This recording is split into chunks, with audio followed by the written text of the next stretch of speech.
Nababaliw na itong mga hayop na to. Wala kasing mga kain to siguro. Gaboy.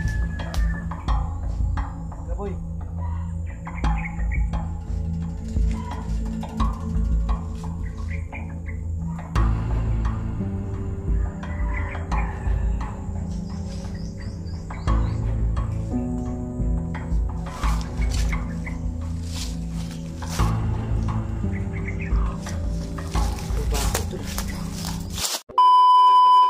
Yan tol. Pagpalang hapon po sa ating lahat tol. Pagpalang umaga. Anong oras nyo man po ito mapanood tol, paki-share po ng ating video tol. Sa mga sulit na taga-subaybay ng ating video. Paki-share po, ipakikalat po sa ating mga kasamahan. Balitaan natin kagabi tol na kita natin sa upload nila Kuya Bads at ni Dave. Mabuti na lang talaga ay inabutan ni Kuya Bads si Dave dahil na-monitor, base sa na-monitor natin sa kanilang upload. Pinagtangkaan din si Dave na bihagin. Buti na lang dumating si Kuya Bads. Ganun po kahirap tol, no? Na mag-isa. Talagang wala kang laban sa marami. Kaya pasalamat pa rin kami na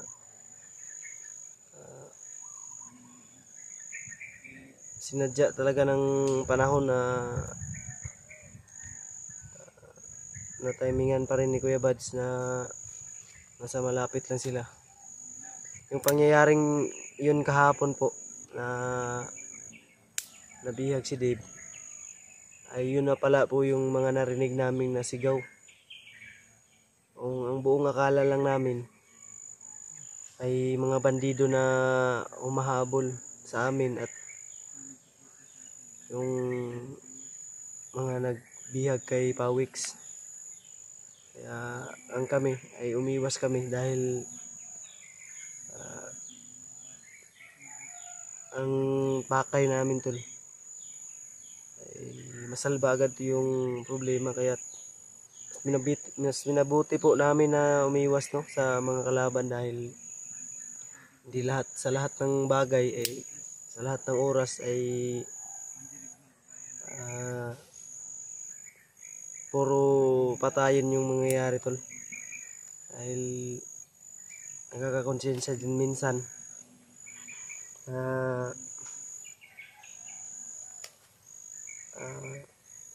alam natin na masasama sila, pero sa kaloob-looban ko tol ay may konsensya pa rin na nangingibabaw. Kaya kung maaari iwasan namin. Oo, pero maaaring sila walang konsensya, oo.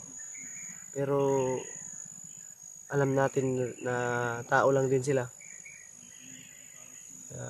Ang tanging secret weapon natin dito tol ay unang-una sa lahat ang Panginoon, dahil siya yung may plano ng lahat. Wala kami ngayon dito kung wala yung nasa taas tol. Kaya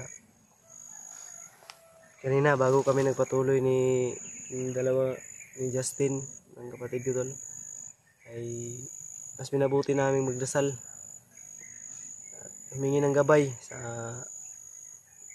Panginoon na may walang mangyari sa aming masama. Papasalamat na rin sa bawat araw na binibigay niyang hangin na magaling sa aming ilong at sa mga pagkain na nagbibigay lakas sa aming katawan. Yun tol, no? Ang payo ko lang sa inyo, huwag kalimutan talagang tawagin si God na nasa taas.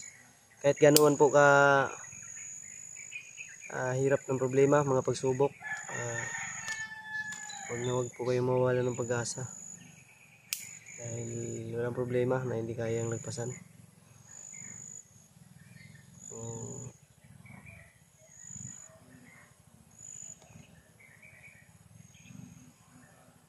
Pahinga lang po kami saglit dito ni Justin. Kasama natin. Salamat kami tol. Nangyari kahapon kay Pawix dahil nagtutulakan kami talaga na kung sino yung dadali nung isa na nakita ni Pawix. At inarbor ni Pawix, ang sabi ko si Justin na kasi mahina pa yung katawan mo, buddy. Ang sabi ko sa kanya, sagot niya naman sa amin tol, ako na.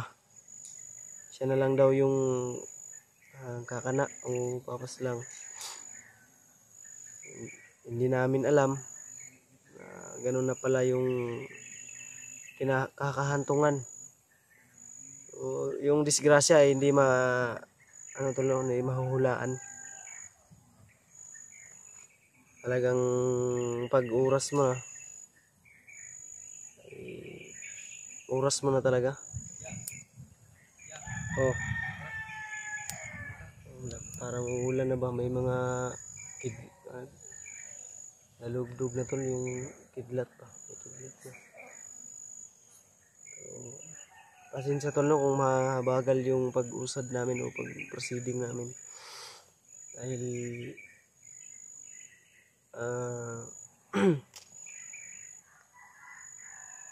sa sobrang daming problema tol, patong-patong ngayon yung problema namin. Dahil yun nga si Pawix. Ngayon wala na kaming idea kung saan kami patungo dahil siya lang po yung pag-asa at makakatulong sa amin kung saan matuturo niya, kung saan maaaring dadalhin at ililipat ang pamilya ni Dave. So, ang tanging paraan na lang namin ngayon ay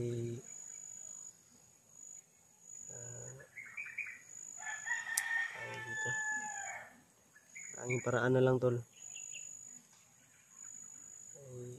Hanap kami ng diskarte na matuntun namin kung saan yung pinaglipatan sa mga bihag at lalo na saan nila dinala si Pawix dahil yung naano natin kahapon ay natanong tayong naghihingalong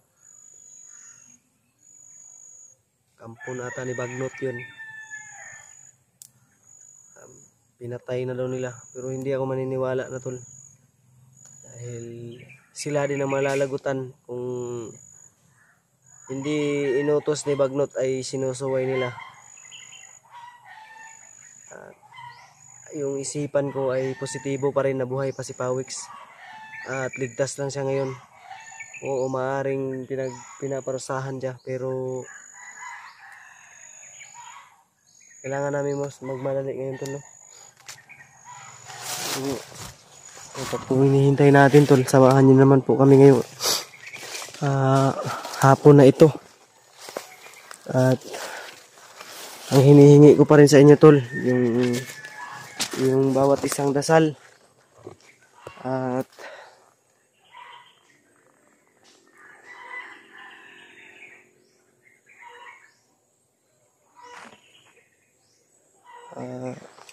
inihingi ko po yung inyong suporta na like, share, subscribe po sa mga hindi pa nakasubscribe. Ito. Parang may sinako dito.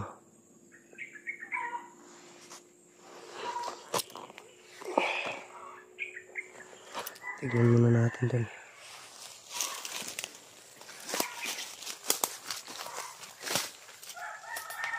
Tara boy. Tara boy.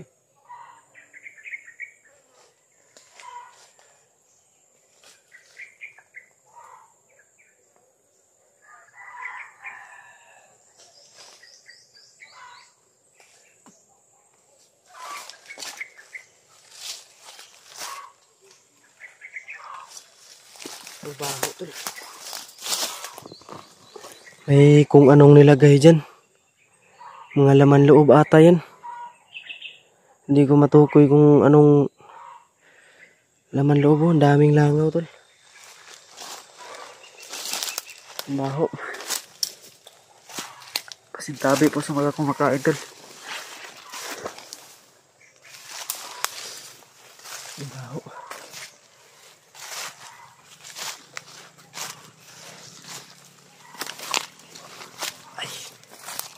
Okay, ayun, may mga sabit-sabit pa na ano to. Napakatakot naman ito, yun. Yun, may mga boses na mga kalaban.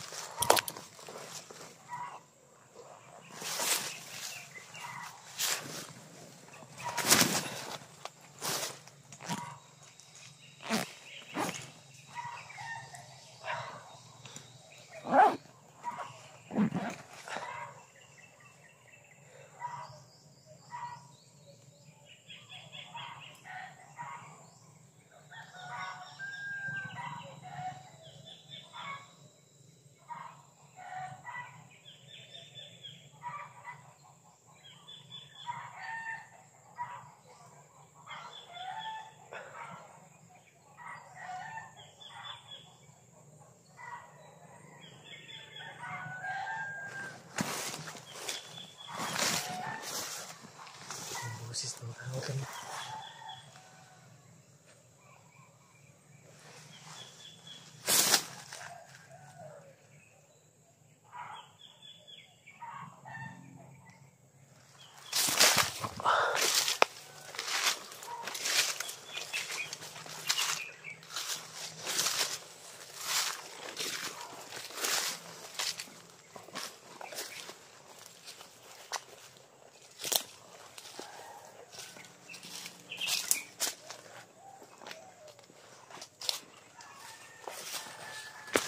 Skraboy.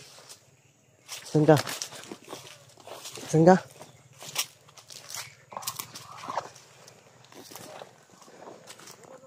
Uy. Ano yan? May kalaban. Ha? Kalaban.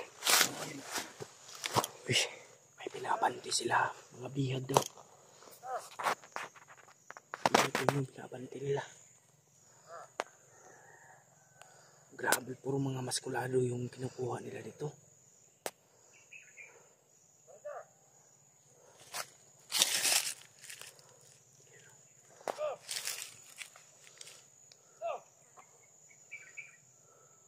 Mahirapan tayo pag-abante nito.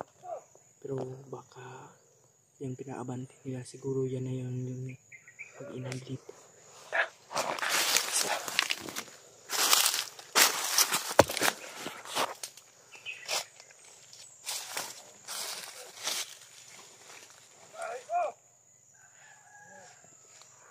Marami to ha. Marami to dito.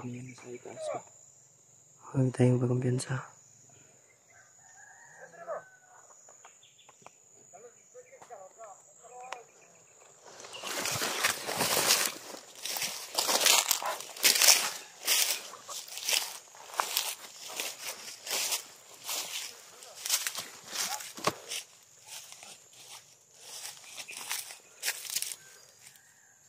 Kailangan natin impormasyon ha.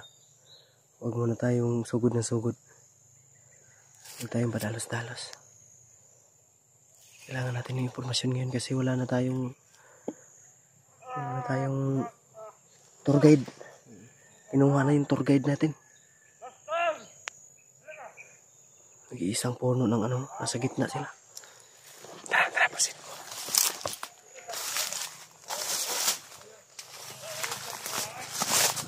Yan o, may dumating, may dumating. May dumating ha.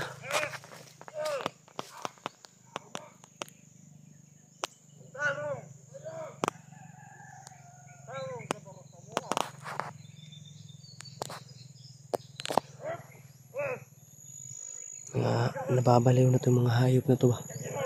Wala kasing mga kain to siguro.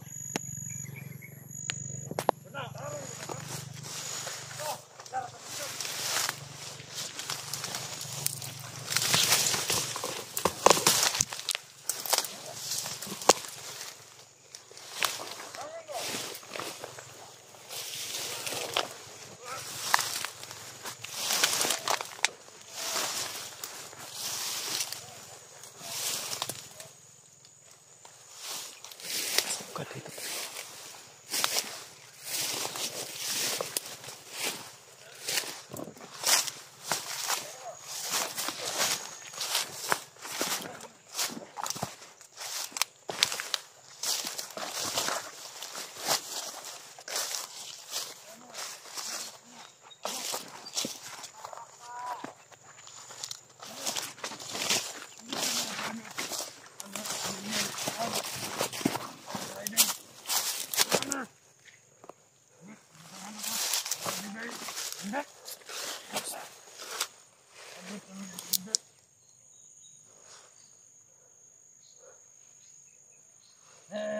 Analo, ahan naman sa analo.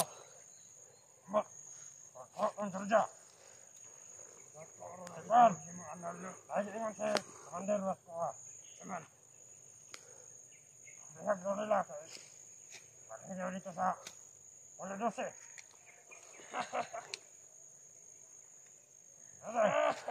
Tawal sa mga toting. Wala ano? Ako, itong atraso. Idol. Kana si Ojok. Kahit kana si Ojok. Kasi tibag-tibag ako. Kapag gusto lang tawag. So. Sandi ka lang. Nanginginig yung buong katawan ko ba? Ilipat to sa ano tol, Palo 12. Ito ni Commander, ako rin, kabalo. Sa Tadok yan banda. Ha? Dapat sultihan, hindi mo para